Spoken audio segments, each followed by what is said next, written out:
Nagbabalik ang inyong lingkod na si Bok mula dito sa Hinubaan, Negros Occidental, EVR Sweet Farm ni Sir George.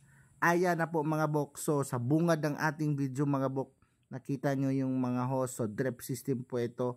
So this is around 400 pieces na dineliver namin kay Sir George. And then, well, at hindi naman ganun kadami yung namatay dahil sa tagtuyot at saka damage ng kalabaw. 380 pieces healthy EVR Sweet Farm pa rin po ito. So, kita nyo naman, super linis, bagong linis po ito, bagong ring weeding, bagong grass cutter. And then, ayan, kita super linis. Yung area naman po ay may sloping konti and then may mga nyog. Pero yung iba mga nyog nito na naputol na. Malalaki na po yung mostly, yung iba na malapit sa nyog ay expected po talaga dahil sa medyo acidic po yung area na nandyan sa malapit sa paligid ng nyog.